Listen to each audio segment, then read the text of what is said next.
Good afternoon. This is the Board of Appeals, Town of Hempstead, September 18th, 2024, 2 p.m. meeting.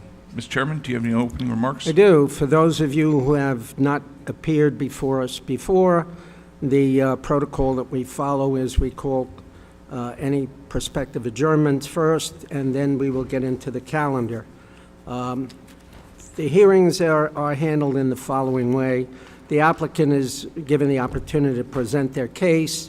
If there are any people who appear in opposition, they will then be given the opportunity to state their case. And finally, the applicant or the applicant's representative will then be given the opportunity to sum up.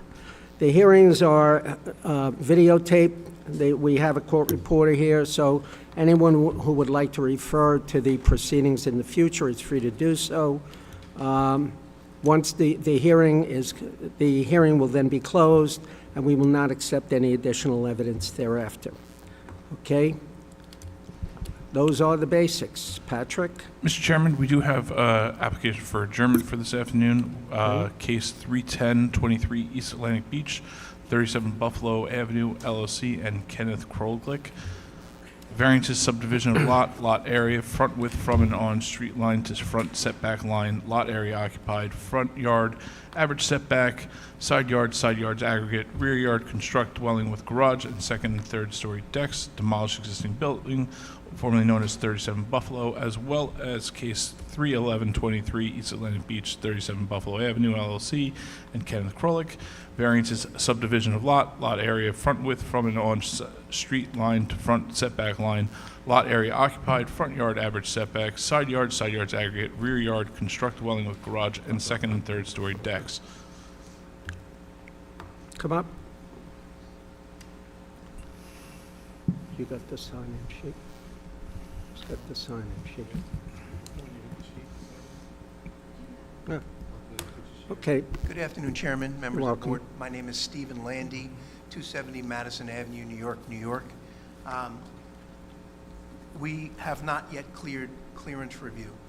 We met with the opponents in mid to late July, and we have addressed the remainder of their concerns, and we are not yet ready to move forward because we have not received the language necessary for the notices. We have not posted the notices. Okay. We're requesting a 45 to 60-day adjournment so that we can have that time. You'll notice that there's no opponents here today because I notified them of the concerns we had, of the problems we had with moving forward.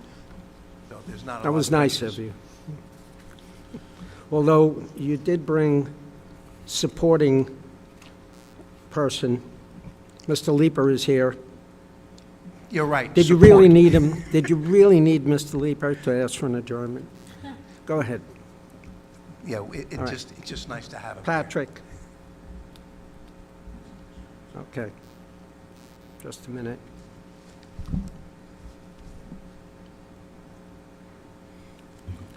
Too sweet. Mr. Leeper, thank you for approaching. Okay, December 4th, 2 p.m.? That's fine. Okay. You said 2:15? 2 o'clock. p.m. Thank you very much. Welcome. Good afternoon, everybody. Have a nice day.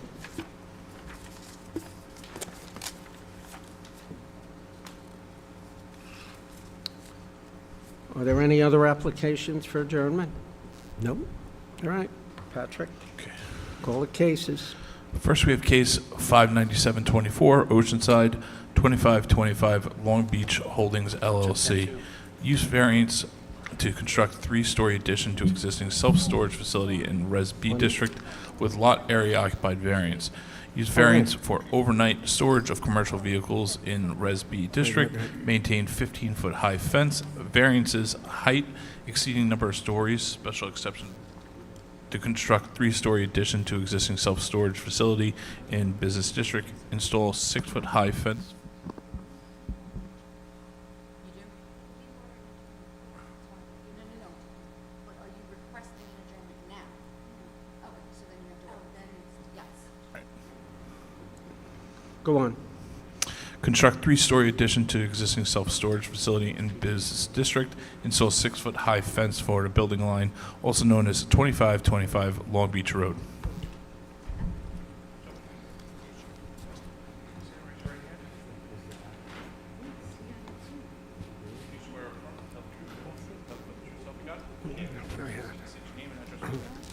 Good afternoon, Chairman and members. Christian Brown, McLaughlin and Stern, 1122 Franklin Avenue, Garden City, for the applicant. I'm joined here by our team representing the developer, our engineer, and our architect. If you have questions for them, they will jump in at the appropriate time. I certainly will. Thank you Oh, for that invitation. Not that we needed it. This is an application with respect to 2525, not the year, Mr. Pellegrini, but the address. It's coming up. 2525 Long Beach Road in Oceanside. This is currently the site of a self-storage facility that was developed by my client LSC Development and is now operated by Extra Space Storage pursuant to approvals issued by this board in the last several years. I don't remember the exact year, but this board approved this site about 7 years ago. As you may recall, this was the site of the Oceanside Industrial Laundry for many, many years. And so it has a long history of operating as a commercial and quasi-industrial site. It is a site that is somewhat typical of those we find around the town, where the zoning line happens to go directly through it. As you can see on your site plan, the site is basically bisected by the Business and Residence B zoning line that goes right through the existing buildings. Those are, with the exception of the addition, of course, that we proposed today that's shaded in on your site plan, the buildings that are existing today are the same buildings that have existed since the site was improved with the commercial laundry. The commercial laundry building was repurposed into the self-storage building. So that building and its footprint remain the same as they were back in the era when it was operating as a commercial laundry. What was the year that it got granted or converted to the laundry? About 7 years ago. Okay, thank you. So some of the verbiage in the notice that you heard read, which I'll go through, the use variances and so forth, is a product of the fact that this is a split zone site, always has been, and the line goes through a building that functioned for decades as a commercial laundry and now functions as a self-storage facility. So about a little more than half of the proposed addition here is in the business zone, which is the part of the property to the west that is along Long Beach Road, and then the rear of the property, about a third, is within the Residence B zone, which has always housed or always been the location of the parking for this facility. So what's before you today is a proposal to add an addition. As you can see, it is designed to match the footprint of the existing building. It doesn't come any further forward nor go any further back than the existing building. It would be attached to it, and there would be access through the first floor of one building to the other. It would be a total of 41,414 square feet, and it is proposed as the building department classifies it as a 3-story addition, and its total height would be 33.38 feet. The present building is only a 2-story building. As I mentioned, it is the same building as was used by the industrial laundry. Typically, these storage buildings are all of the same design with the 3 floors, but because we took the building as it was and repurposed it, we did not put a 3rd floor on. This building would be higher, as I said, by approximately 10 feet higher than the existing building. Why would you need the additional 10 feet? The additional 10 feet is, well, can I answer that? Let me explain how we get to the height. Okay. So the height is 30. The 3 stories is an internal 3rd story. So there's the ground floor you walk into, and then 2 floors above. From the street, as we'll show you in a moment, it will present really as a two-story building with two sets of, you know, the window, the false windows that you typically find on these buildings. The height is, as I said, is 33.8. Now, in the business district, typically you are allowed 2 stories and 30 feet, and in the residential district, you're allowed typically 2.5 stories and 30 feet.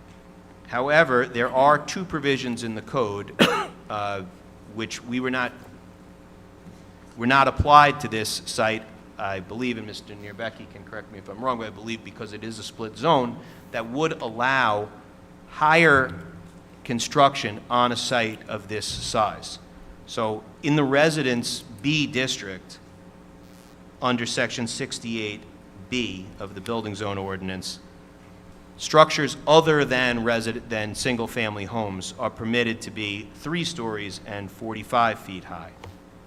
And in the business district, under Section 200 of the Building Zone Ordinance, on a site of more than 2 acres, and we are more than 2 acres, you are permitted, subject to a final approval, I believe, by the town board at the site plan stage, you are permitted to go 4 stories and 60 feet.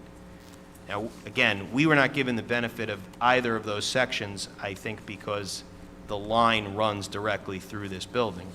But if this line were a little bit further back and we were entirely in the business district, we would be allowed on this site to go up much, much higher. So the additional 3 feet, to answer your question, Mr. Regano, is really a function of how these buildings are designed, and I can have the architect speak to that more, but it has to do with basically the ceiling clearances that are needed to accommodate the lockers, the mechanical systems, and the sprinkler system.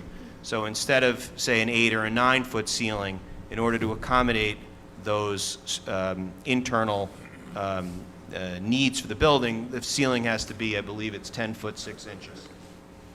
10 foot 6 inches. So the extra 3 feet is really in the 10 foot 6 because it's not possible to build it at, 9 feet here. So if we could, we would be able to reduce the height by doing that, but because of the fire suppression system and the other mechanicals, you need the additional 1.5 feet per floor. And that's what gets us to this slightly over the 30 feet. But as I said, there are provisions of the Building Zone Ordinance that arguably could apply. I think this site has a bit of a hardship because it is split zoned and we are forced to, technically present a use variance here. And in order to expand it and make it work economically, we need a 3.3 foot variance from the standard 30 feet. Now, just before, if I could, before questions. So right now, this entire area where the addition is located is just an open parking area. The operator has been storing vehicles there. It is screened behind fencing, but basically it's used to store trucks and other vehicles, which should not be. And part of this application is to clean up that scenario. So in place of that vehicle storage area, we propose the addition. We propose to legalize and relocate the vehicles stored overnight. They would be relocated to the spots you see on the easterly side of the site, that's behind the existing storage building, to the northeast side of the site. All of those spots are numbered. We propose 25 spots. They're all behind the building, so they really cannot be seen from the street. We meet the parking requirement, so the building as expanded would require 28 spaces. The car storage takes up 25, plus you're charged an additional 3 spaces for having a storage function. So it's 28 and 28, it's 56, and we have 62 spaces on site.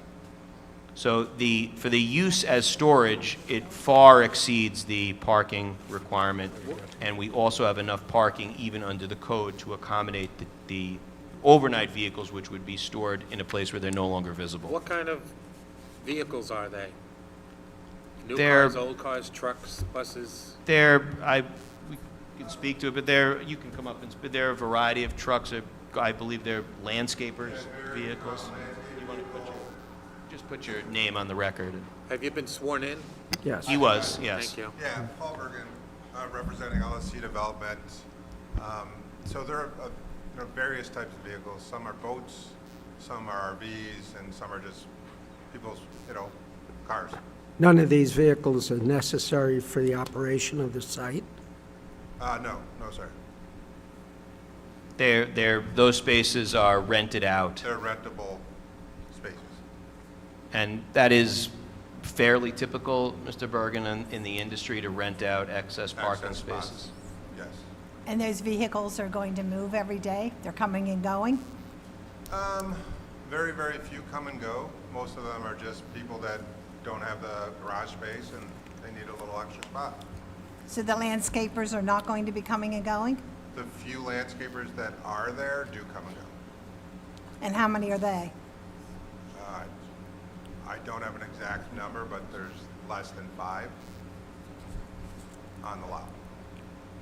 On both lots, there are less than 5 landscaping trucks. Correct.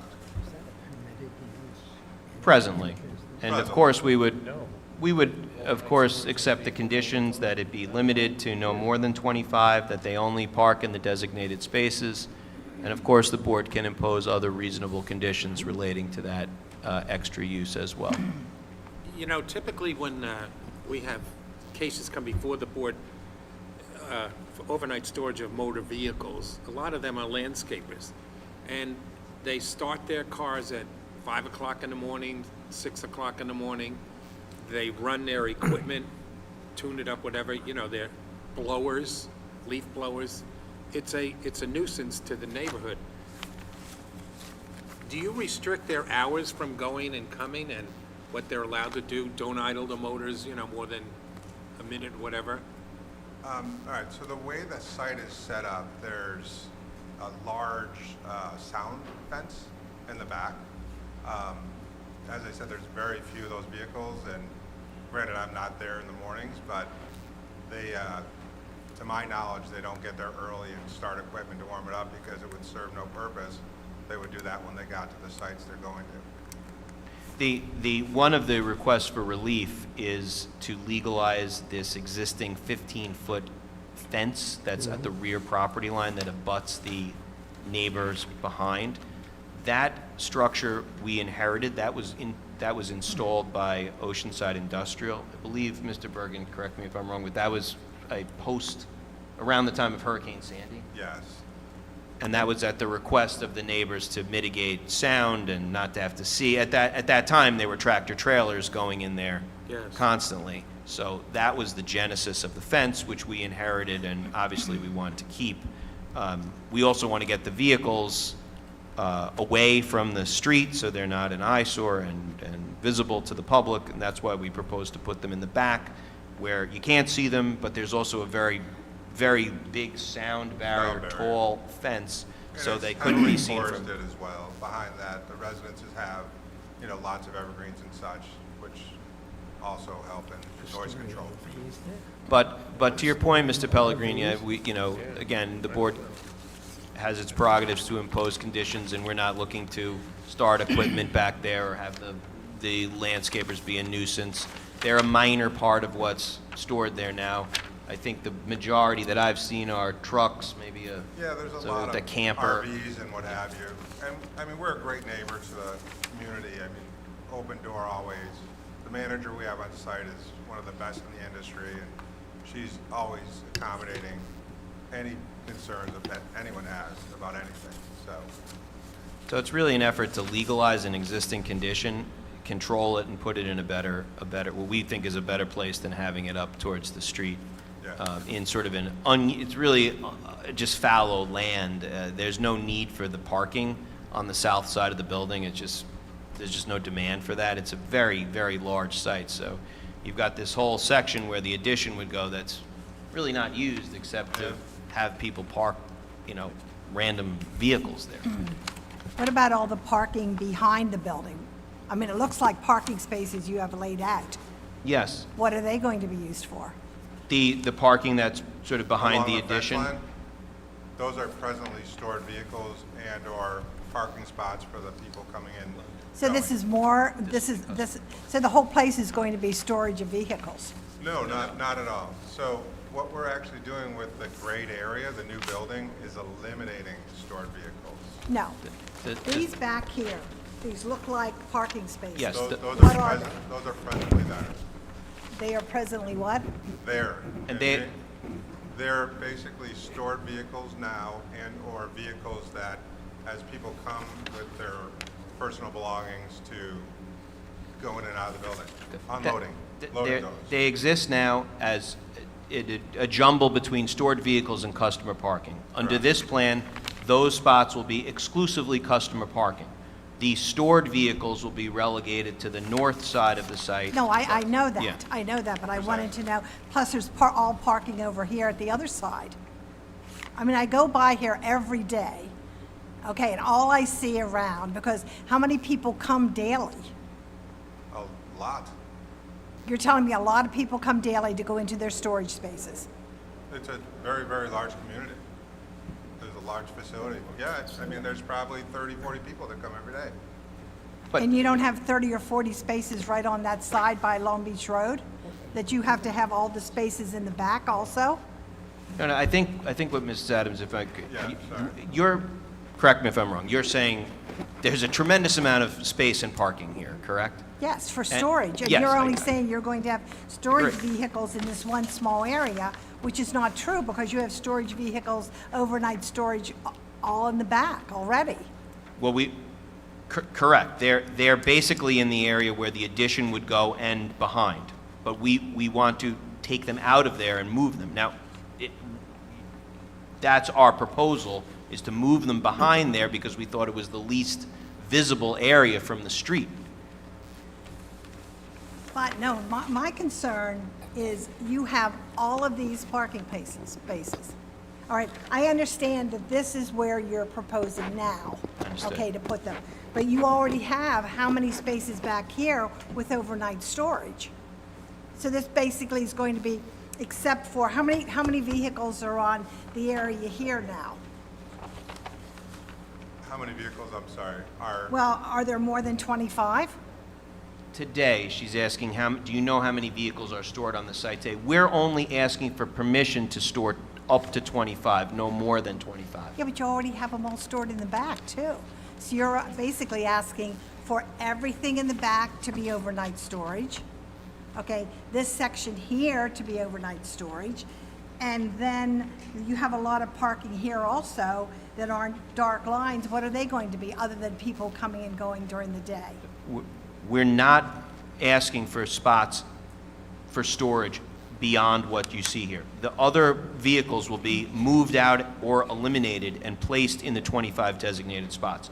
Those other spots along the rear property line will be customer parking only.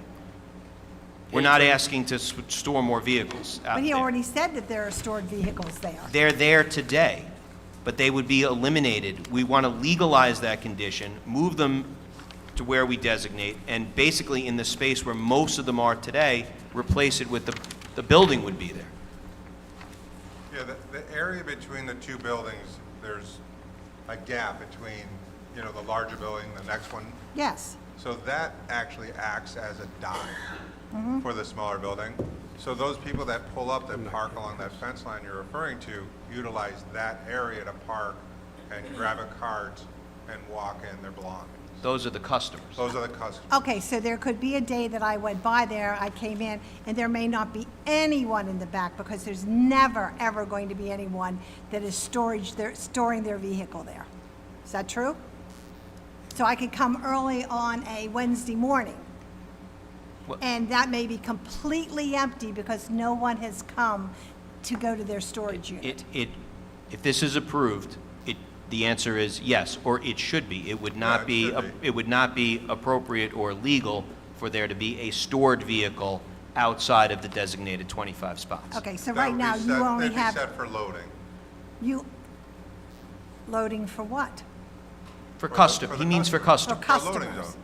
For the Okay, customers. but right now in this section where you want to put this three-story building, there are only 25 vehicles there now, I don't have an exact count. because you're only asking for 25. Correct. We are only asking for That's permission for correct. 25, which would be sufficient for the site's purposes and works in the parking calculation. That's how we came to the number. We want to clean out the vehicles that are just hanging out in the open space where the addition would go on the south side.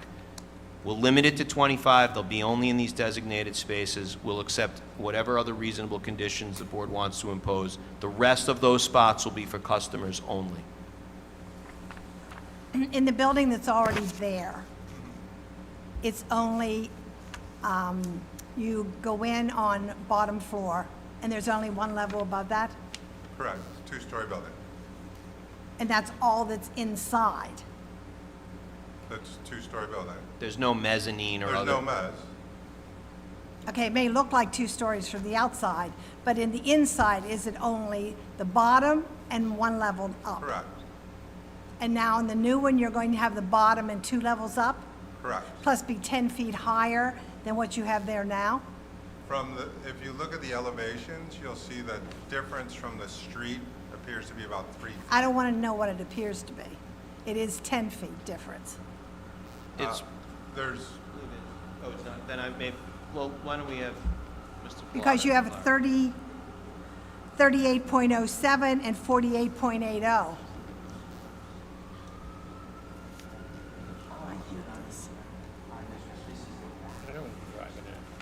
yeah, the back, 31 and In the front, okay. 33.7. It's So I 3 feet. misread the plan, because It's 3 feet. I read the number from the rear portion. The portion in the front on the street is 31.08 feet from the crown of the road. Right. And that's higher. How much as well. taller will the proposed addition roof line be as compared to the 2-story existing building? If I look at it from the street, what 7 is it going to be? inches. It'll be like 2 foot 8 inches. And what if I'm in the houses behind, what's it going to look like? Were they not given elevations? We can look at the elevations. I don't know if we have elevations. It's sloped up to the place? We can hand up elevations if they're not in your packet. Oh, I have one in mind too. okay. So from the rear elevation, which we can hand up and mark if it's not, you'll see here, it's the same, you would be looking at basically a 3-foot difference between the two from the rear. Okay, Market will accept it in evidence.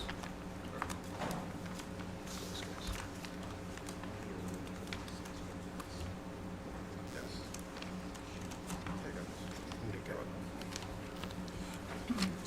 Right. And if you look on the site plan, the heights of the existing buildings are called out right in the area behind the zoning line. Of course. Yeah, you can Mr. Pilata just point it out on the...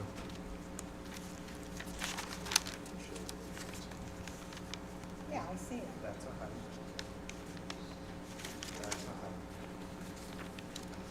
This is a height. This has a... Yeah, but my thing is, okay, so you're saying these two are exactly the same height? No, they're not. This is 33.3, this is 23. Right, so there's 10 feet 10 feet. difference. Oh, like, from the street, this is 31. On this one here, this one here is 31. So this building here is 31 feet long. This is 33. I used to say that. 41. It still looks unique on the road. There's No, no it other doesn't. buildings. This Part is low. No, but I'm saying, when I go home, I live there. Okay, when I go home, I look around. I know there's a big difference. There are no other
So I just want to also note for the record that the last request before you is to extend an existing 6-foot fence out to the street and to create a gate at the southerly end of the property.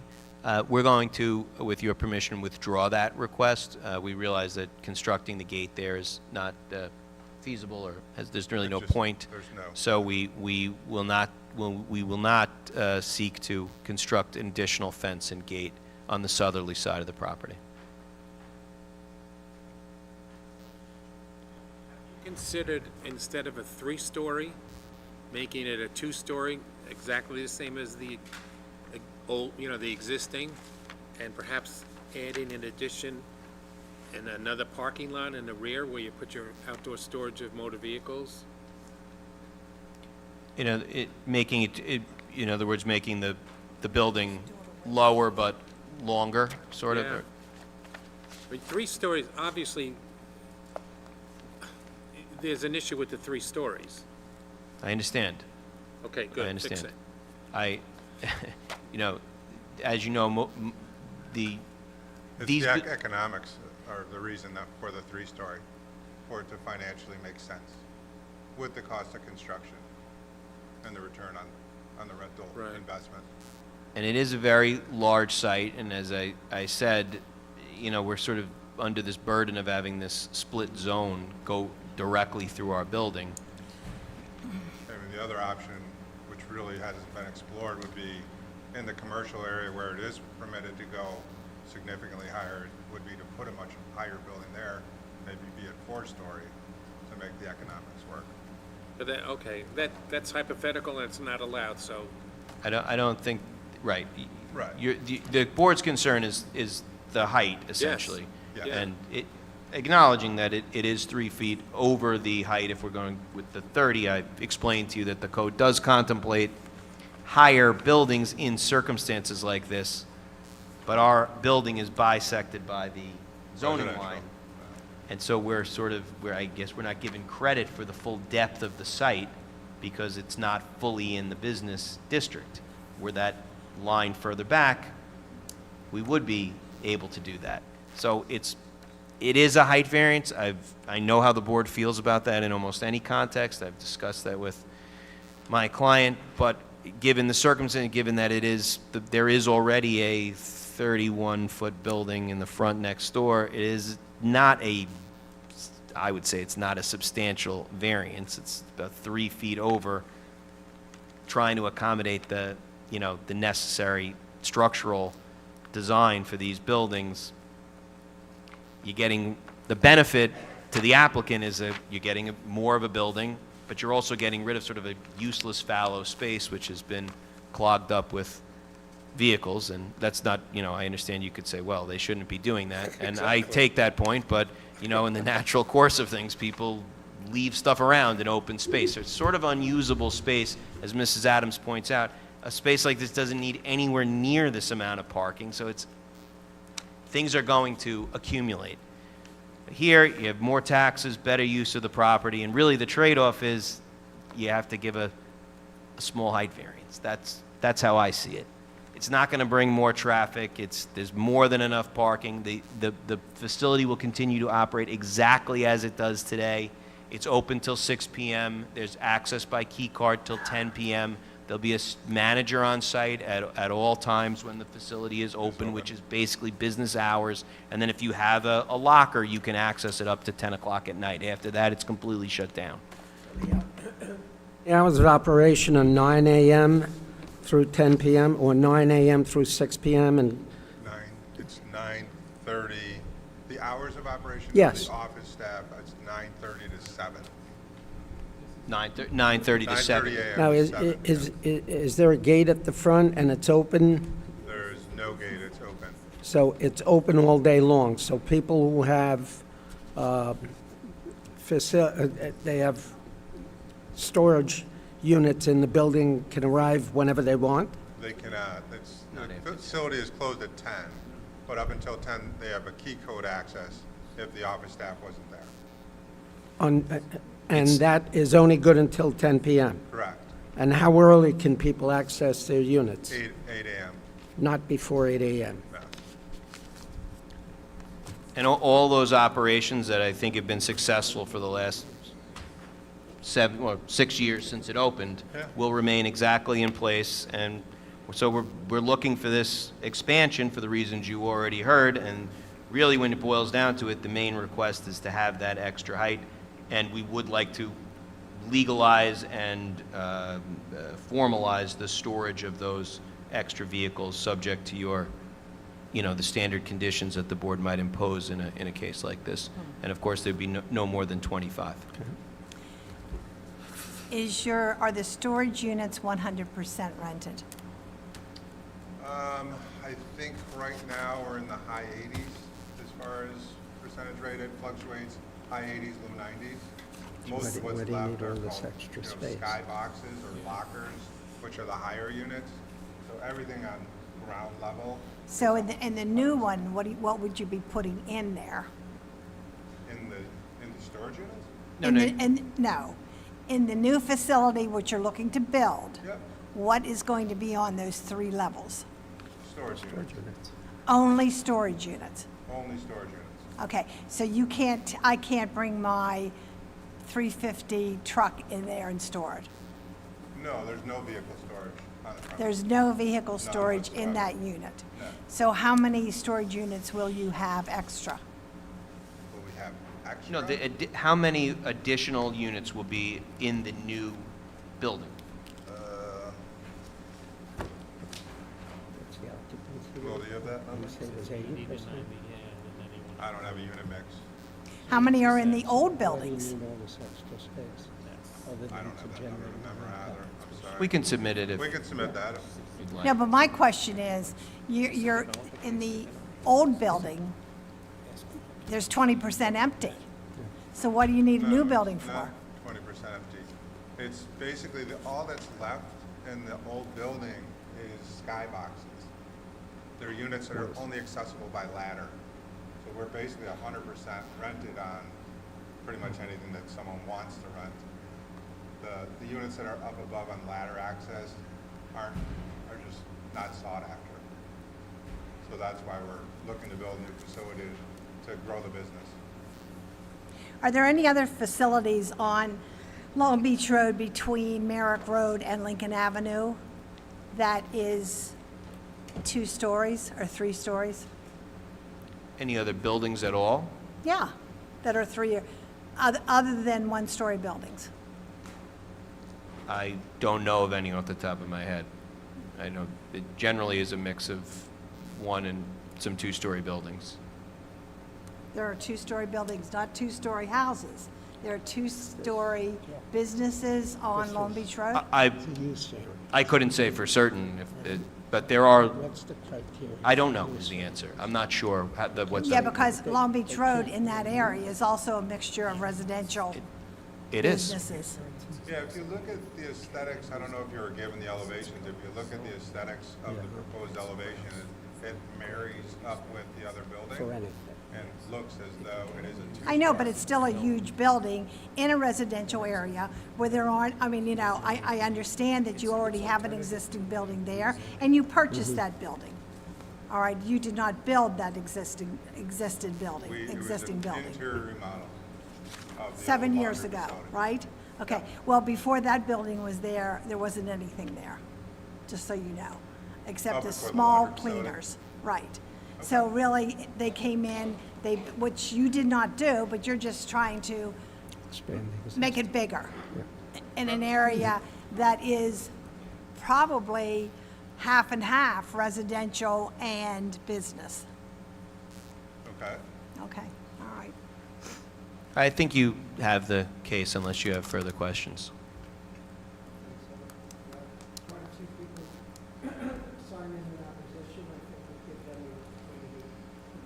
Sounds good.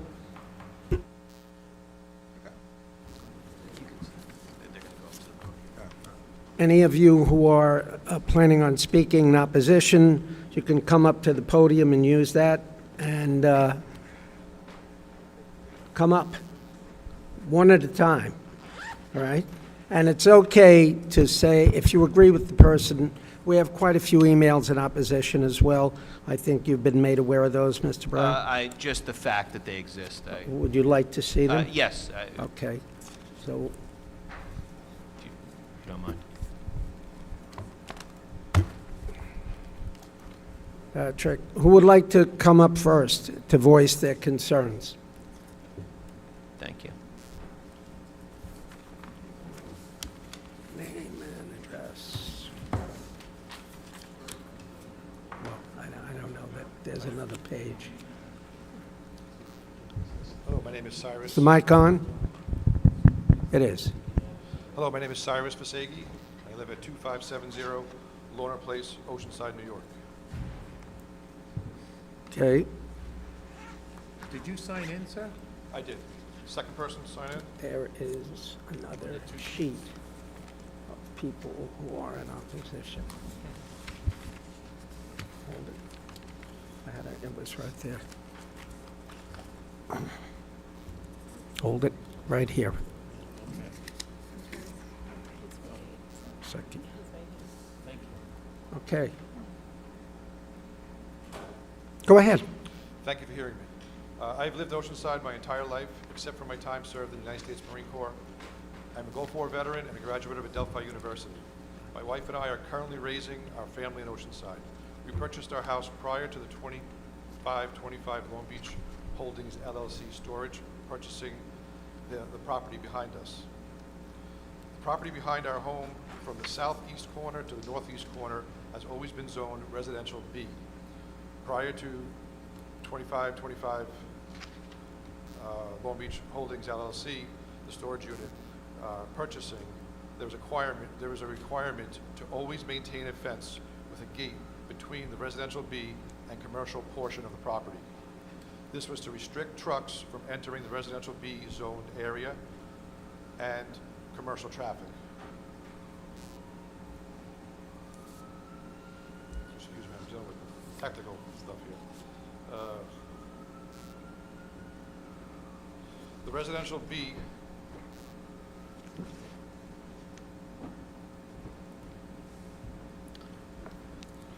residential B zone behind our homes is being used as a conduit to enter and exit the property. We also have trucks stored in the residential B zone. Many of these trucks and others stored throughout the property operate their business out of the trucks at all hours of the day and night. The rental storage spaces are not being used just to store a vehicle. They are running a business from their vehicles. Loud banging noises, engine noises, repairs, tailgates dropping, vehicle alarms going off, and backup alarms are heard all hours of the day and night. I have discussed this with the facility manager, Karen, numerous times and received an apologetic response with some noises reduced, but only coming back another day. I have even filed a complaint with the building department code enforcement. The maintenance company they hired to clean the parking lot, which is nice to have done, comes between 7 and 8 a.m. and blows the debris against the perimeter of the property, around the entire property, into our yards. Please do not allow use variance to construct a 3-story addition and storage overnight of commercial vehicles. That also the commercial vehicles, there's no mention of size of these commercial vehicles. We've gone through this before with the prior owner and came to an agreement. And then we also did this 7 years ago,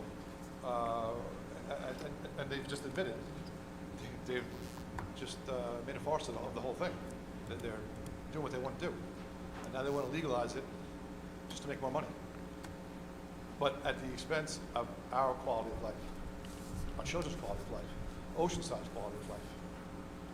Long Beach Road, as we know, it's a one-lane corridor in and out, and it's one of the most important corridors that we have, getting to the far south of Long Beach, for those people to come out, as well as the trucks that have to come bring our supplies, just to run the town.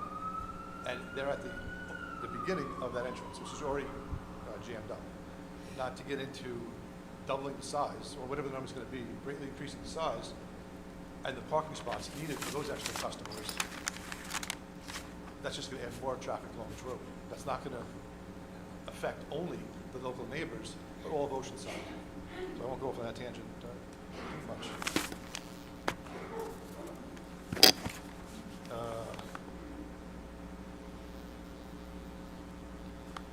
The three-story building will greatly increase the amount of use in and out of the property, as well as add congestion and traffic directly behind our backyards, which should not exist in the first place. The traffic on Long Beach Road is already a disaster. The addition will also have a negative impact on the whole community. Our local neighborhood quality of life in Oceanside surrounding the storage facility has been reduced since their current use of the property, and will greatly be reduced with this three-story addition, and not to mention the overnight parking of commercial trucks in the residential B zone overnight. I know you know this. That residential B zoning is there for a reason. It's been there for many years. I'm a lifelong resident of Oceanside. I bought my house there knowing what was there before they purchased it, and that's okay. But I also know when they came what the agreements were. I'm repeating myself again, just not holding forward with those agreements. And then to go on, the questions I have, the split zoning, you knew it was there. And I'm happy you guys are there, but you knew it was there when you purchased it. We all want to make more money, but at what expense to the town and to our backyards? As far as the parking again, what are the numbers? How many units do you have now in the facility you rent? From the time you asked the question to now, has anybody figured it out? Anybody make a phone call to the company to find out how many units you have? We could respond later. I don't have that number or access to that right now. Just a quick phone call, or text, notes. Excuse me, the question was how many units are there now? How many units of storage units are there now? And what is the answer? We don't have a precise count of the unit mix that's in the building. We could supply that. I understand. The question was asked already by the board. It's been about 15 minutes since that question. Nobody can figure that out between now and then with technology. Okay. Because we're all here now. These people, I have a job. All the people have jobs. These people have jobs. We'll see if we can get you that answer. And then the next question is going to be, how many spots, how many parking spots? You're going too fast. I can't hear half of what you said. How many parking spots for the existing storage units are you supposed to have? 28. These are the customers of the existing storage units, not your rental people. I'm not, right, it's Okay. 28. And now, how many units of new storage facilities are you proposing? You don't have That number includes the addition. And how many are provided? 62. That's the new storage units that you're adding on? We are providing 62 parking spaces total. The storage use requires 28, and the parking of the vehicles essentially requires 28. Okay. So you already have a unit now, a building now, that you don't know how many units are there. They're not here. And the question is, how many spots are you supposed to have for what you have now? And now that you're increasing the size of storage units, how many more spots should be added? Let me finish. And let's not confuse that with the 68 spots that you have now. No. Because out of those 68, 28 are for what you have now, and the rest are for all my new neighbors. All my new neighbors that live behind my house.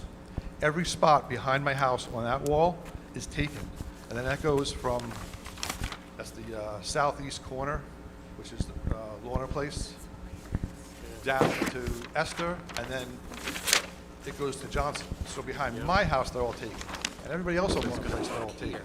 When we get to Johnson, I don't know, because I haven't driven back there in a while, and they have the 15-foot wall behind their house that I'm not going to condemn or condone either way. I have a 10-foot wall. It's ugly. None of my neighbors have that. It's ugly. It's got a purpose, but it's ugly. And you want to say, well, we'll give them all 15-foot walls. Nobody asked me if I want a 15-foot wall. I don't know if the people that have the homes on Johnson want a 15-foot wall, but they got one, and you blame it on the prior owner, whatever they did, whatever bad things they did. like what you guys are doing now, with Right. all the vehicles being parked there, commercial. And then let's get back to now, the vehicles that are there. The question was asked by the board, what are the hours of operation?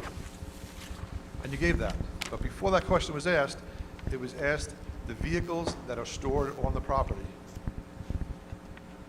what is the restriction of their hours? And don't answer that, because you never gave an answer. You never gave an answer. And then it was asked again, and we talked about the storage unit owners, their hours of operation, and the key codes, and the doors to come in and out. There's no fence that stops people from coming and going at night, from the 7:30 closing until 9:30 in the morning. So these people that rent these trucks for the past 7 years, that no one's watching and seeing what they're doing, other than making a mess, and noise pollution, running businesses out of their trucks, are coming and going whenever they want to go. So these are just little So- things that we can, skirt Sir? around and not have an answer for. The people access those overnight storage of motor vehicles all times of the Whenever they hours? want to, whenever they want to. There's no gate that closes, and they do. So, and then, I'll give you an example. One of the businesses there, it's a party rental company. Tables, chairs, fences. They have pipes that put together for tents. And they'll come back after their day's work, not the weekend for parties, after their day's work, and they're just banging pipes on the ground, sorting them out, switching them over to other trucks. They have trucks back to back to unload and unload, and that's all we hear. And my neighbor made a phone call and went to see Karen, the facility manager. Nice lady, she's doing her job. We'll take care of it. 3 days later, still there. Another neighbor went and complained. And we all talk about it on the block afterwards. We're all pretty close. Another neighbor went and complained. Got a little bit better, but still there. A week later, banging pipes again. And I had a video of it and pictures to show it. I went to Karen, explained it to her, and we'll take care of it. So it falls on deaf ears. Again, nothing against Karen. I'm not here to hurt anybody that's an employee. I don't hurt you guys either, but you're hurting us. We have another ice trucks, Italian ices or just frozen foods. You can't turn those trucks off because the food goes bad, the ices melt.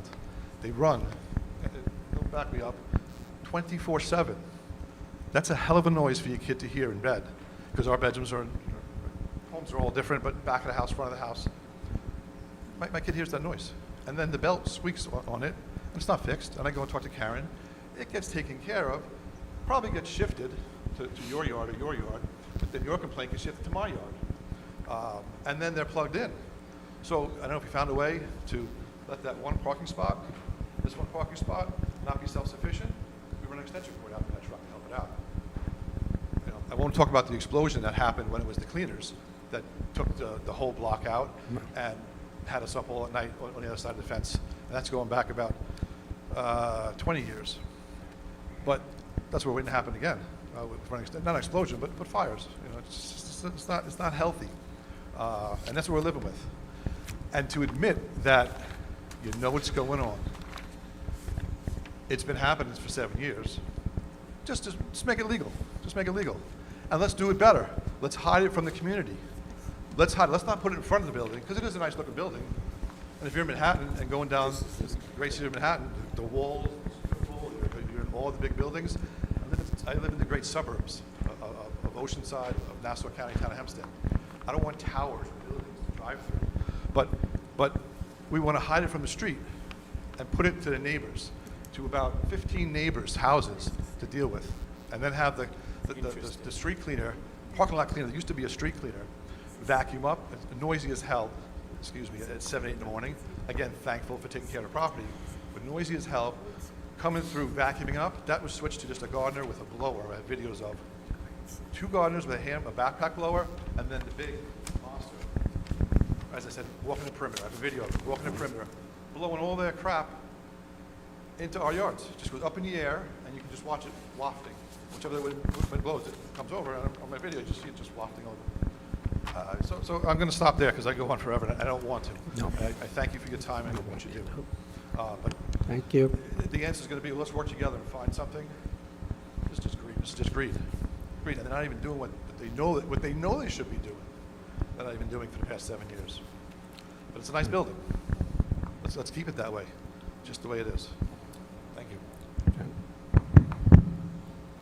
Next.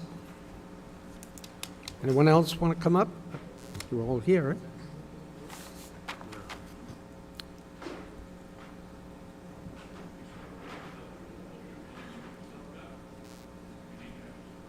My name is John Simpkins. I live at 15 Johnson Place. That's the northeast side where they store all their overnight trucks. You hit it right on the head earlier today, and I appreciate your paying attention to what happens on Long Beach Road there. But the fact that the vehicles are there, and apparently they shouldn't be, is interesting. But there are contractors that show up as early as 5 o'clock in the morning to start their vehicles, whether it be landscapers or contractors, just in general. I believe there's a gentleman who has a diesel. He has to get it out there and start it up about 20 minutes before he can get it to run. So while that diesel engine is running, where do you think those fumes are coming? All right. I can't open my windows on my house because of these situations. We've had these trucks come back after a long day. They back up into their spots so that they're ready to take off, and they'll actually back into this 15-foot wall.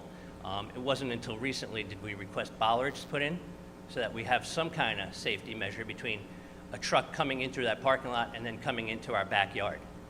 I currently have a pool in the backyard. We like to spend time in my yard. Taxes are high. I like to staycation. But that's some of the concerns that I have. They also tend to come on weekends and like to work on their equipment, you know, when they're not out in the field. So during the Saturday and Sundays, we're sitting there listening to them fix their landscaping equipment or their trucks or whatever it is, running their vehicles while trying to work it. They'll have barbecues back there, smoke some pot, play some loud radios. The manager is awesome. When we do contact her, she lets us, you know, she takes care of it, but it's reactive. They could do whatever they want back there. I think that was obvious from what the gentleman before us said. It's also obvious from what they're saying. After 10 o'clock, anybody can go back there. There's nothing to stop them. Before 9 o'clock or whatever, they can go there whenever they choose. We have RVs back there. At some times, I've actually thought that people were living in the RVs because I was hearing noises at all times of the day. So the fence is great. Where I live, we have that 15-foot fence. I'm not looking, I love it, it's great, it helps. I'd rather look at that than the back of a couple trucks backing up or whatever's happening. But it doesn't get rid of all the noise. It's not there, it does best it can, but it's not what exactly 100% gets rid of the noise. I took some notes as we were going on. But essentially, like you were saying, all those parking spots that are currently in the south parking lot that are used, and if you look at an aerial view, there's plenty over there. Those are all gonna come to the north side. And I'm not looking to just move them from the south to the north, but where are they gonna go? You drive through there every day, you said. That parking lot is pretty busy over there, and then when you come to the north side, it's pretty busy over there. So if they're already doing this now, without approval to do it, I'm concerned that once they have approval, how bad it's gonna get. And then what happens? Like, oh, we promised that we're only gonna have this amount of spots for people who can just drop off their items. But if they're gonna make money to rent out that spot, how many spots do you think there's gonna be in 4 years from now when you wanna just drop off equipment when they're charging somebody a spot, you know, on a daily basis? The other gentleman said there's about 40 people that come to the existing location on a daily basis. When you make it bigger, right, if you build it, they will come. So if the plan is for us to double the size of the facility, could we assume that we're gonna double the size of the amount of people that come every day? Can we also assume that there's double the amount of storage that's gonna be there? Do we even know what's being stored in there? Now, the bigger question I have is the vehicles that are being stored directly behind our properties, within a few feet. What's being stored in there? I've been there for 27 years. I was shaken out of my bed when they had the explosion from propane tanks in Oceanside Laundries years ago, 20 years ago. If a landscaper decides that he doesn't want to maybe, you know, follow all the rules and he wants to have too much gasoline on his vehicle or whatever he's got in there, I have no idea what's in those trucks directly, literally 3 feet behind my house, you know, behind the fence line. So those are some concerns I have of what's being stored there. The freezer, the ice box is exactly, we hear that thing running constantly. Like I said, I can't open my windows in my house. I don't have the opportunity. If I don't have central air conditioning, I don't get to sleep. Once again, I want to thank you for your time and, you know, appreciate you, whatever you can do. Thank you. Thank you. Next.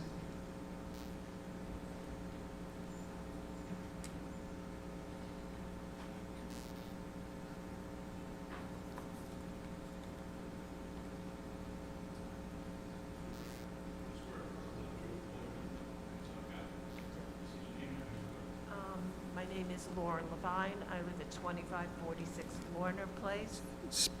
Speak a little loud. And I'm directly behind. Thank you very much. I'm directly behind. I think my house is like the most affected. I just want to emphasize and agree with everying that was said. Levine. But on a personal note, to let you know how important this is to me and my family, I just lost a family member, and I should be home sitting shiver right now. But this is so important. The noise, the trucks, just the total disregard for the fact that there are people, these are our homes. These are our homes. I have my parents who have been living with me that are woken up at 4:35 in the morning. It's absurd. I mean, for the taxes that we're paying, to have to live with this. We moved to Oceanside because we felt this was a great community. It's just, everything gets fixed temporarily, and 5 days later, you're back to the same thing, except the horns beeping on this side of the street moved to that side of the street. We have not been able to sit in my backyard and have a barbecue in the longest time because the radios, the noise, the engines, the smells. I mean, that's not what Oceanside is supposed to be. So I don't know about all the zoning things, A, B, whatever. I just know that living there is uncomfortable. And then you want to make it worse. I just think it's grossly unfair. And I just don't think that's what Oceanside was meant to be. You know, my kids have all friends looking for homes. I know there are homes for sale now on Johnson. I want nice families moving in, people who want to raise their children in a great environment. When you have this directly against your property, I just think it's a disservice. And I felt that strongly that I had to leave and come here and say that. So thank you. Yep.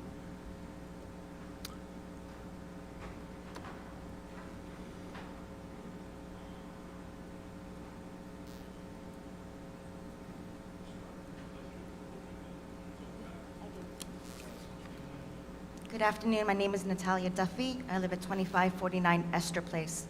I'm on the corner of Esther and Johnson, in that corner house. I do have the 15-foot wall in my backyard. And I'd like to piggyback on everything that my neighbors have been saying because it's all true. I'm a registered nurse working 2 jobs, raising 4 children. I have to get up at 5:30 in the morning. Unfortunately, I'm always up before that. 4:30, 5 o'clock, the noises are already waking me up. I have to go in and do my 12-and-a-half-hour shifts after that, not sleeping well. But what I'd really like to emphasize the most is the privacy. Again, I do have that 15-foot wall in my backyard, but number one, the noise is not muffled at all. Number 2, there are creeks where the woods meet up. And numerous times my children have come inside afraid because they see eyes peeping through into our backyard. My 9-year-old was very scared. She came in, she said, "Somebody keeps looking at me, Mommy. I don't know what to do. I don't want to be outside alone." That's not okay. I don't know who these people are on the other side of the fence, running their vehicles, doing whatever they're doing. But when it starts impacting my children, my privacy, our safety, our feeling of being safe in our home, I have a big problem with that. And that's really what I wanted to emphasize the most. Again, everything my neighbors said, it's all true. So I do piggyback on that. But what I'm saying about our privacy and my children feeling scared in our backyard, I'd like to put out there and make it known that I am not okay with that. Thank you for your time. Yep.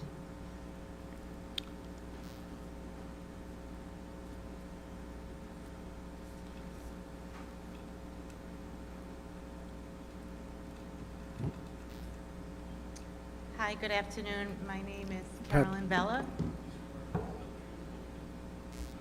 I do. Sure. So my name is Carolyn Bella, and I own a commercial building at 106 South Long Beach Road, otherwise known as Pretzeltown, USA, which is diagonally across from the facility. And I'm here today, I guess in opposition, but I really don't have a stance as much as I'm here to testify about some of the truth, facts, and history of South Long Beach Road. So South Long Beach Road, I don't know if people are aware, on the west side of the street, that's actually the incorporated village of Rockville Center. So from Merrick Road to Lincoln Avenue, all of those businesses and a few family story houses across the street from the storage unit, that's actually the incorporated village of Rockville Center. So that is policed and governed by the village.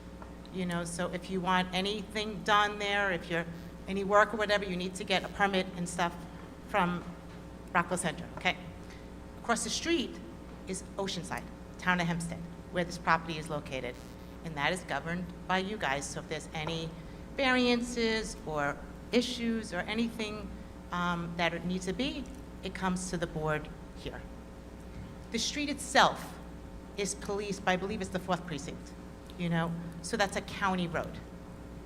So again, from South Long Beach Road, from Merrick Road to Lincoln, no traffic light. No stop sign, no anything. So behind my building, that's the incorporated village of Rockville Center. However, that's Oceanside School 5 children that have to cross Arnasa County Road to go to School 5, which is behind and further north of this property in question. I own that building and property now 11 years. I raised my children in the unincorporated section, which is town of Hempstead of Rockville Center. I was pre-warned. You know, when I was buying that building, the business was up a little further south in Oceanside for 5 years. I purchased this building, you know, in my hometown, however, was forewarned that it was in the incorporated village of Rockville Center. I said, I'm looking to bring my pretzel bakery, not a brothel, not a problem, okay? I followed the laws of Rockville Center, and 7 years ago, approximately, when this property came, my neighbor across the street, who is south of this property, Oceanville or Stoneville Masonry, okay, came for a variance, which I came in support of, to legalize apartments above his masonry warehouse, which are at the height of the proposed, again, just right next, directly adjacent to this site. There is, and I have pictures, you know, and I'd be happy to, you know, submit and stuff like those. So approximately, again, I know it was way before COVID. I don't know exactly when that hearing was, but I did, again, I did come in support to legalize these apartments.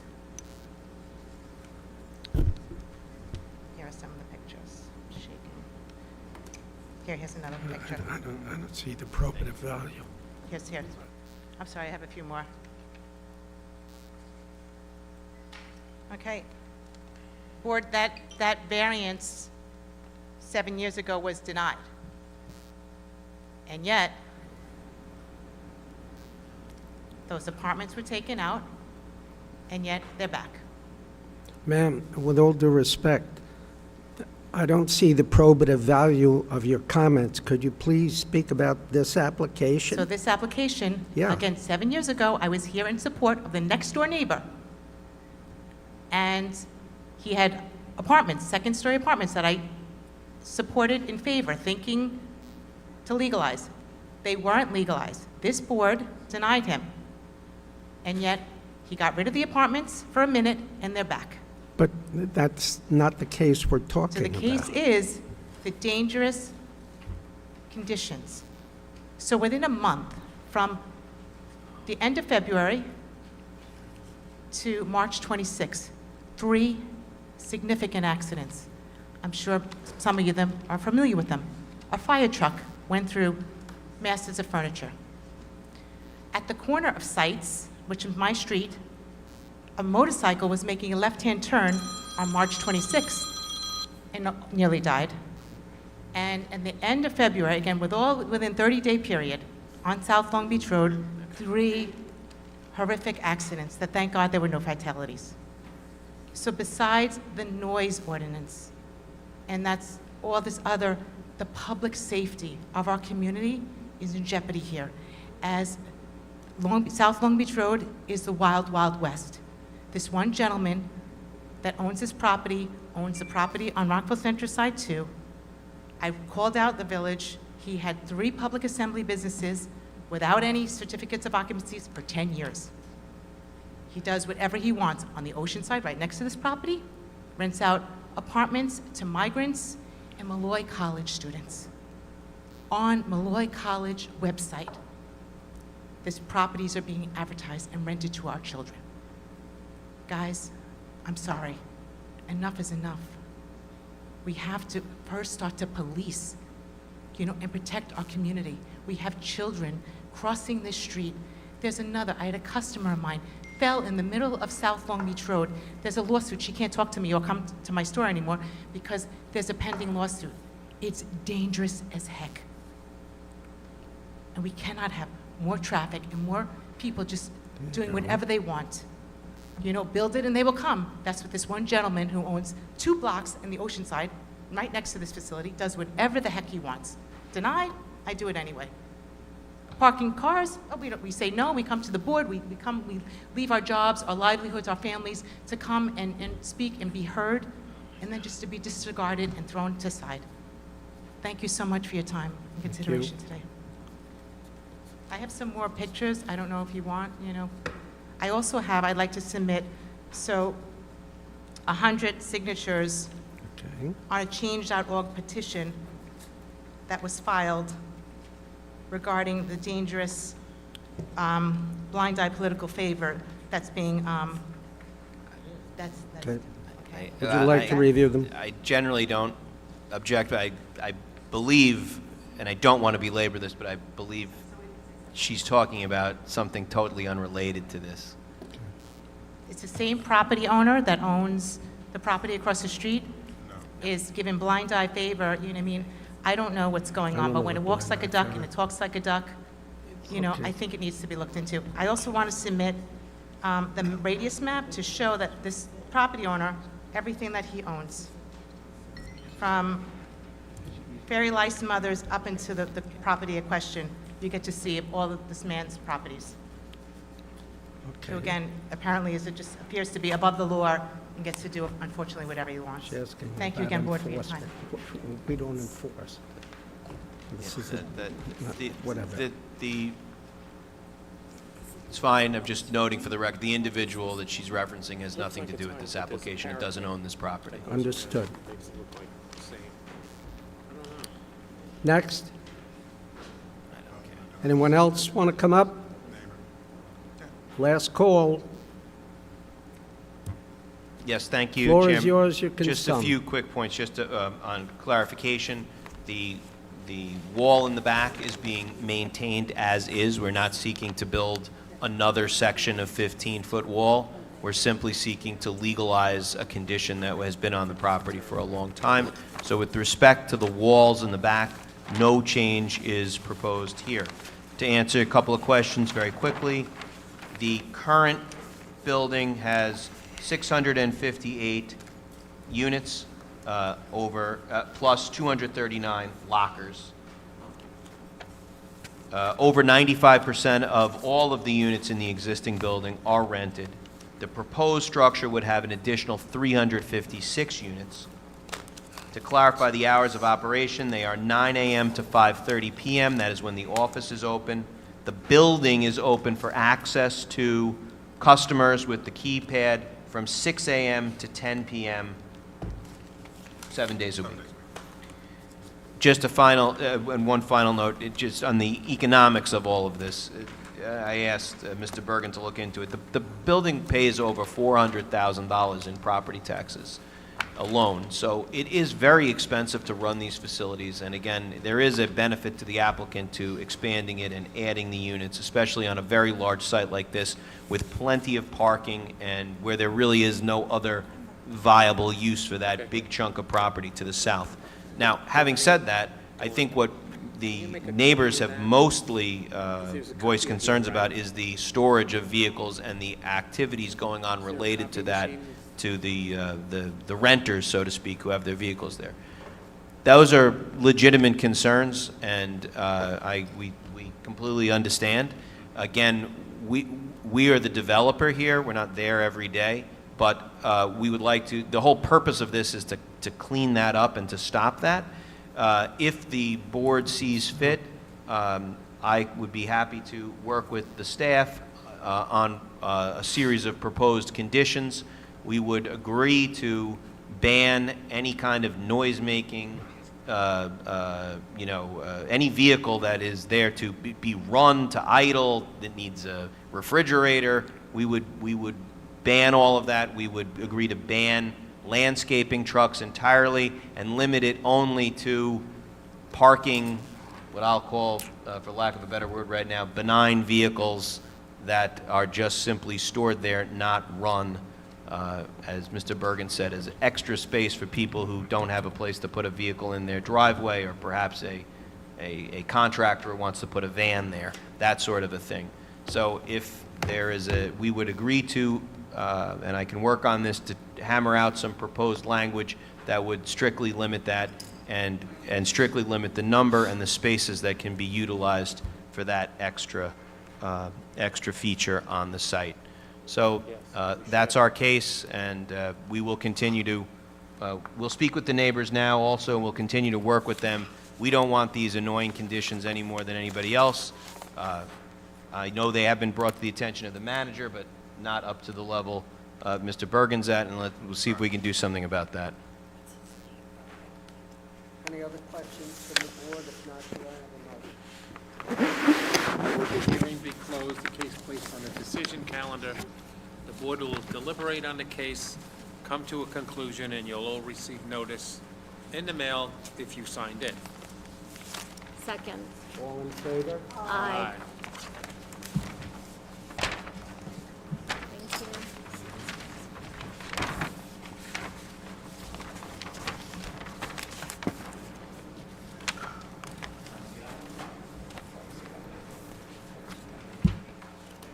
Thank you for your time.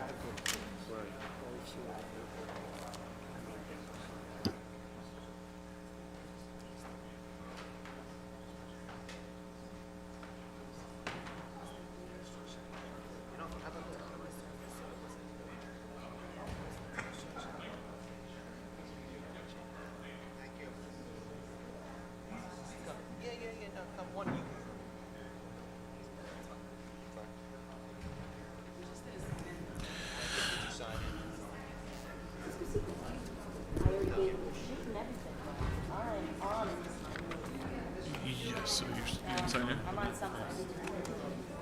Casita. No. Takeout restaurant and portion. Okay. That was...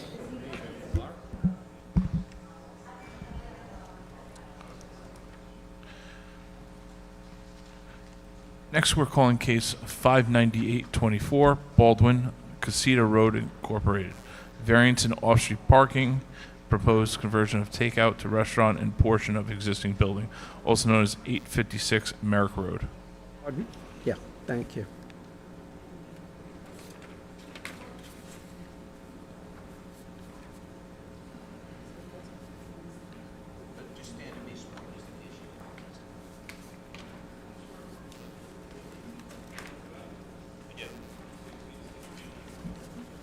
Good afternoon, Chairman and members. Christian Brown, McLaughlin Stern, 1122 Franklin Avenue, Garden City, for the applicant.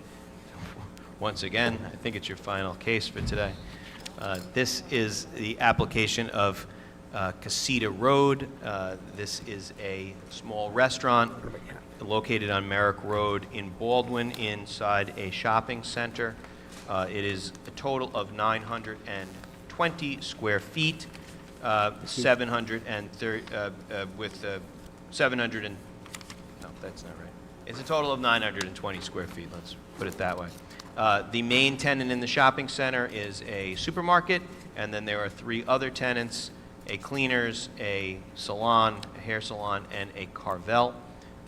This is a restaurant that's currently operating under the town's 12-seat rule. It's principally a takeout place.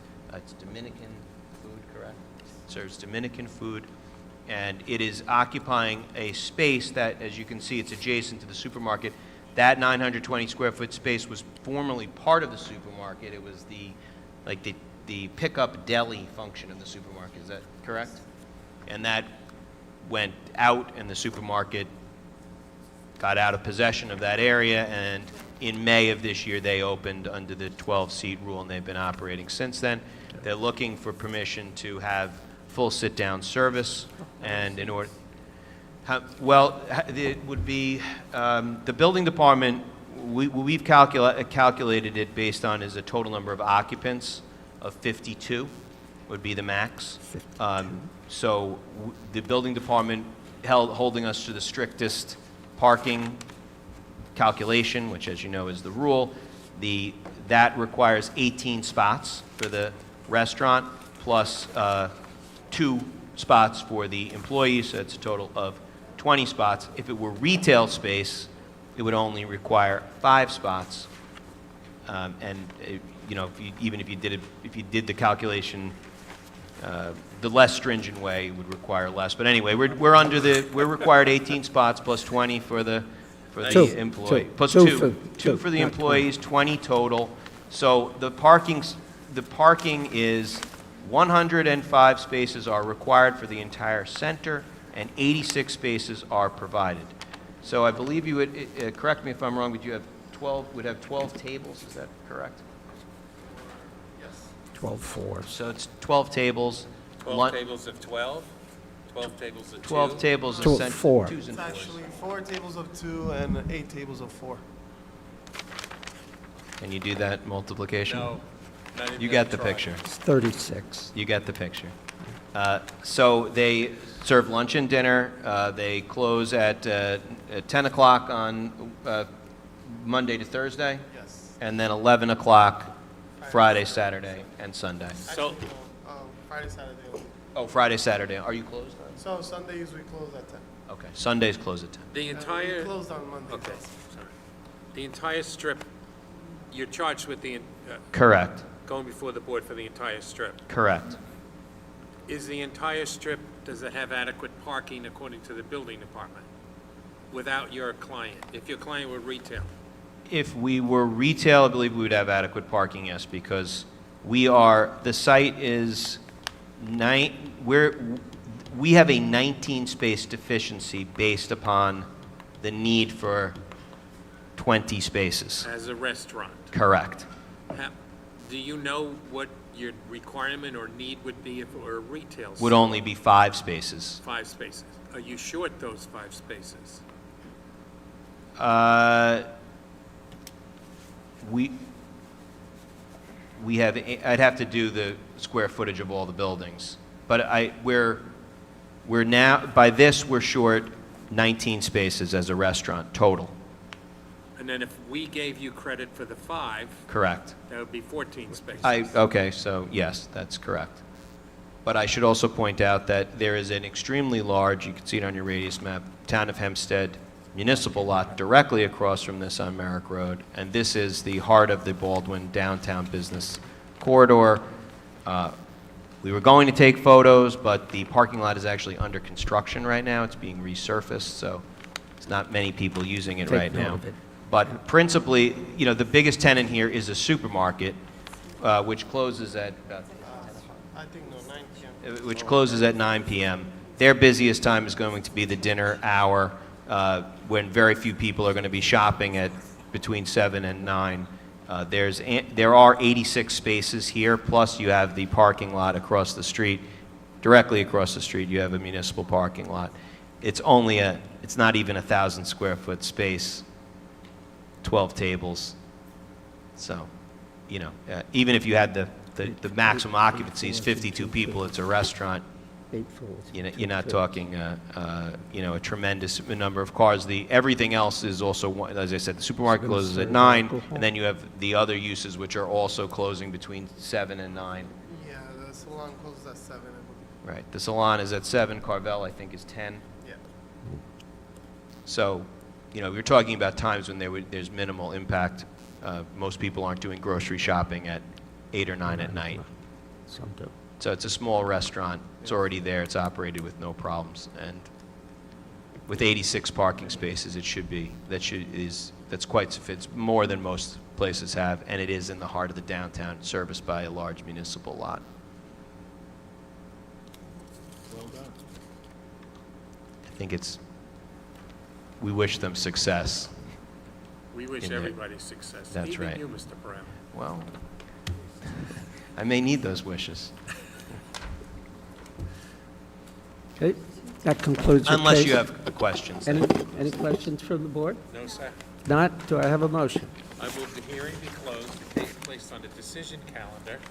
When the board deliberates and comes to a decision, you will receive a written notice assuming you signed in. Thank you. Thank you so much. You're welcome. Enjoy the rest All of the in favor? afternoon. Aye. Any opposed? Mr. Brown, could you approach for a second?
Next, we're calling case 47524 near East Rockaway, Kelly and Dimitri Vasquez. Variance, height, maintain second story and two-story additions to existing dwelling over 50% reconstruction and Dimitri. alterations, new Kelly and CO Dimitri. required, also known as 12 Thixton Avenue. Hello. Name and address for the record.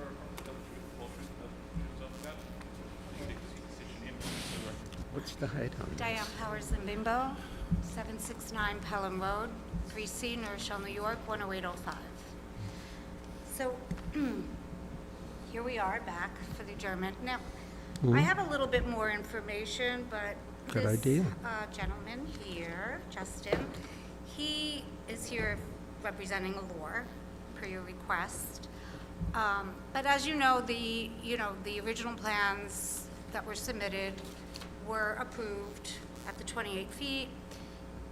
All the inspections, I don't know if you're aware of this as well, but all of the inspections passed, which I have the printout of the inspection reports. So the framing inspection passed, the sheathing, the framing, the insulation, the pre-final, and the final inspection itself actually passed. The final here? inspection, and it even says the final surveys were approved. So that was on July 13th of 2022. It was after that, now, and the people that were on this project, that ran this project, are no longer at Allure. So that's why when I was here the first time, I couldn't get an answer as to why it was built the 3.1 feet over height, over the approved max 30-foot allowed height. But it was the plans examiner, Dennis, who after the fact, after all the finals were approved, shall wait.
Thanks. All right, you can go on, ma'am. Okay, so as I was saying, all the inspections, based off of the original approved plans. One second before you do that. This is 33.1 feet above the crown of the road? The max allowed height is 30 feet, as you know, And and this- the built is 33.1. And it's taken from the crown of the road. I couldn't hear you, it's taken from the crown of. Crown of the what? road.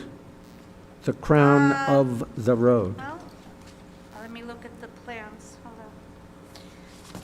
It's taken from the crown of the road. It's Who's from this the guy? road to the ridge. Okay. Yeah, per the supplement plans that were submitted. Okay. All right, so And what is the height on, that is shown on the supplement plans? that's what I'm saying. The supplement plan shows the 33.1 height. Original plans that were approved were the 30 feet. showing at 28 feet, okay? So Those it's built, were- it was constructed 5.1 feet higher than what the original plans. Well, yeah, the original. and 33.1 above Okay, allowed, so, right. so how does that happen? Okay, well, again, my point is that it did pass all the inspections. So I guess one of the answers would be, nothing was said during the inspection about it, okay? But that obligation is with you. Understood, I'm just making that point that all the inspections did get And I'm just passed. making a point that the building department was not obligated to catch you.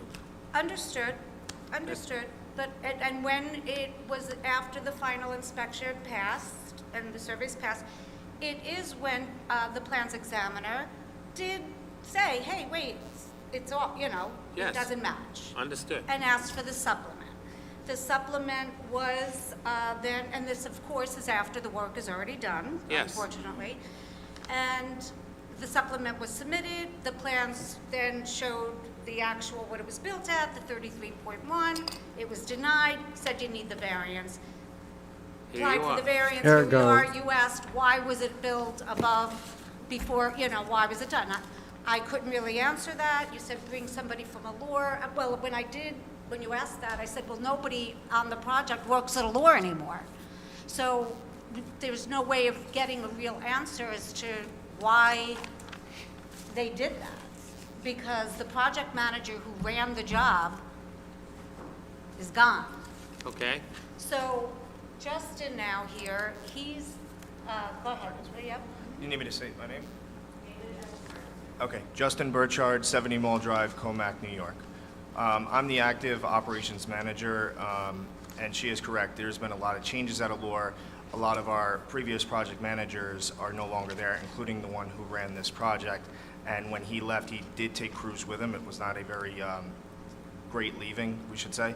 So it's been very difficult to get any information as to why this even happened. And the one thing, when I looked at it, just because I was not involved in it, was we did pass all of these inspections, thinking that if there was an issue, maybe it would have been caught on the initial inspection. But to speak to why, I could not tell you. I could not find anybody in the organization that was involved in this project to give you an accurate reason why. So here we are. What should we do? I know. Make them take it down at Allure's expense? I don't know. I hope not. We try to do everything by the book, and it's just, again, I wasn't involved in it, so I don't really know. We want to do the right thing. I know the company's been there for a long time, and we want to try to do the right thing. That's your case. I mean, unfortunately, we tried to get an answer from anybody that was on the project. And They're not there. they're not there, and So, I mean, Well, can I ask you a silly question? Do you know where they are? I do know where he is. He will not answer to a lot of people there. Like I said, he was not very happy that he got let go after all these years. What if he got a subpoena from the board? Yeah. Then he probably would have to, you'd have to appear. Yeah. Yeah.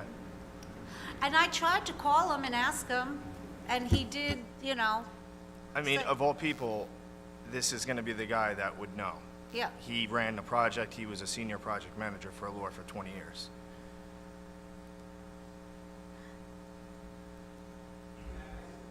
You have, you have his name and address? I have his name. I can get his address from. Yeah, we'd like you to supply that to the board because we're going to hold this case open. Okay. And, Okay. yeah, okay, we're going to hold the So- case open. Sure. Please provide us with a location, whether it's his home address, his business address, his name, Okay. okay? Okay, Sure. and then you'll subpoena him, so he'll have to come in, and that way we can get this sorted out. Okay. And will there be another adjournment for another, the same thing We're going to like hold the this? case open. I mean, So there'll be another unfortunately. hearing. Yeah, you can't really give us Exactly. the information that we Right, want, and right. I get it, because he left under less than the best of circumstances, so he doesn't want to be cooperative, but, Yep. you know, And we tried. I got you it. know. Yeah, we got it.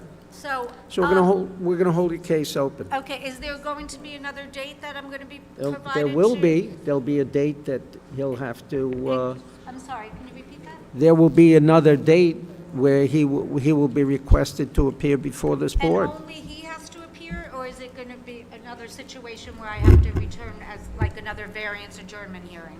You should appear I should be back, okay, and You when will I should. get that date of when that will be? as soon as we can serve him. How far in advance do we have to serve a subpoena? I can't remember that we ever did this before. Check it. Yeah, Okay, so, and you'll contact the applicant's representative you'll- and let her know. That's me, yeah, that would be me. Set a date.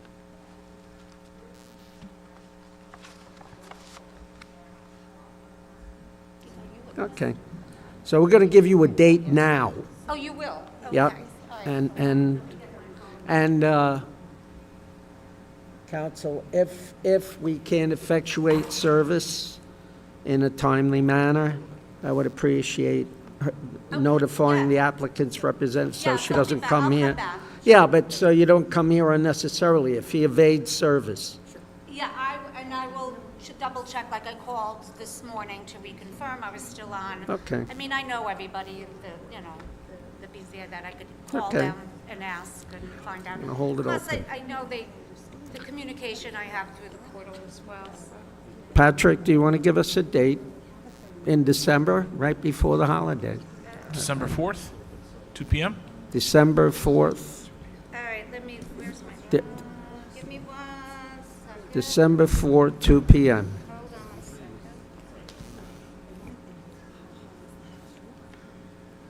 Let me just.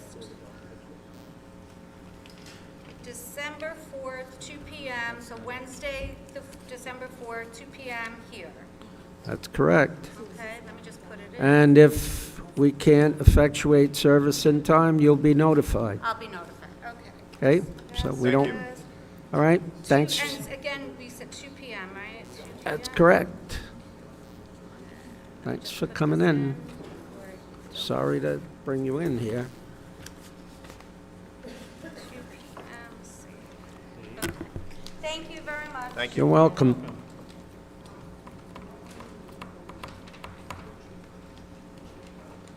Dimitri Vasquez.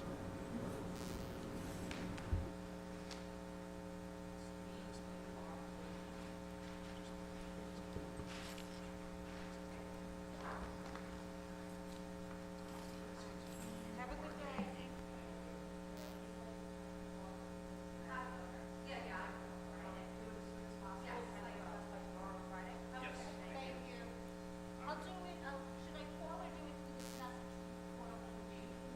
Either way.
we're going to have, yeah, we'll hold that one. Baldwin Casita Road, case, go right ahead. I don't want to. Oh, okay.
Case 598 of 2024, Casita Road, Inc., 856 Merrick Road. Any discussion? If not, do I have a motion?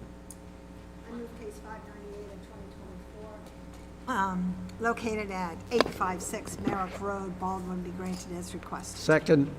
All in favor? Aye. Okay. Cases 310 and 311 of 2023 have been adjourned to December 4th at 2 p.m. And case 475 of 2024 near East Rockaway, Kelly and Dimitri Vasquez, located at 12 Thixton Avenue, have also been adjourned.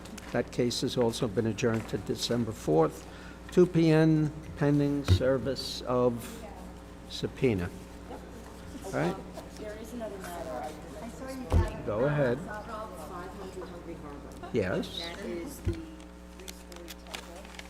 The applicant, the applicant attorney emailed me yesterday stating that their plans are final. They're not willing, they're not willing or able to reduce the temple any further. And that's where we're at. And he requested a decision be made today, and we're going to deny that request. We're not going to render a decision today. Correct? Yes, good. All right, but they made their pitch. That's what they got up for, pal. You got it.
10%. Second. All in favor? Aye. Opposed?